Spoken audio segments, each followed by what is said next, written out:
السلام علیکم ورحمۃ اللہ وبرکاتہ۔ ایک دفعہ میں درود پاک پڑھتا پڑھتا سو گیا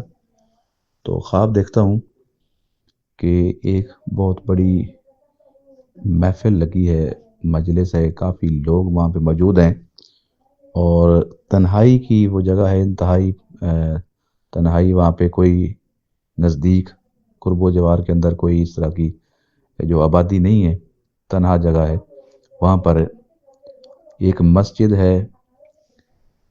یا کوئی اس طرح سے کوئی مقام ہے، بہت ہی خوبصورت ہے، وہاں پر چٹائیاں یا صفیں بچھی ہیں، تو وہاں پر بہت سارے لوگ جو ہیں وہ موجود ہیں، صفوں کے اوپر کوئی تسبیحات وغیرہ پڑھ رہے ہیں، تو سب کی داڑھیاں سیاہ ہیں، اور ایک بزرگ جو ہیں اوپر، انہوں نے سر کے اوپر سفید قسم کا جو ہے وہ اوپر کپڑا لیا ہوا ہے، اور ان کا چہرہ نیچے ہے، وہ ان کے ساتھ میں وہاں پہ موجود ہوں، بیٹھا ہوں، تو دعا کا وقت ہو گیا ہے،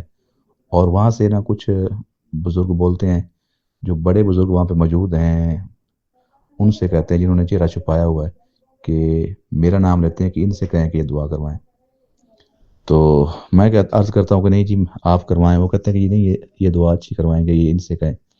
تو وہ میری طرف نا چہرہ اٹھا کے دیکھتے ہیں، تو میں نا مجھ پر ایک عجیب رقت طاری ہو جاتی ہے، ان کی سفید داڑھی ہوتی ہے، چہرہ بالکل سفید ہوتا ہے، چمک والا، خوبصورت لمبی داڑھی اور خوبصورت چہرہ ہوتا ہے، حسین و جمیل، وہ میری طرف دیکھتے ہیں، پھر میں عرض کرتا ہوں کہ حضور آپ دعا کروائیں، پھر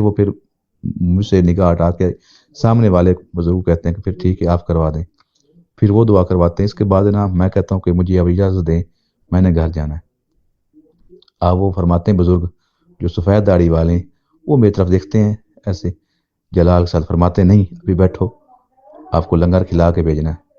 جو لنگر آئے گا نا وہ لازمی کھائیں آپ، دعا ہوتی، پھر اس کے بعد لنگر آ جاتا ہے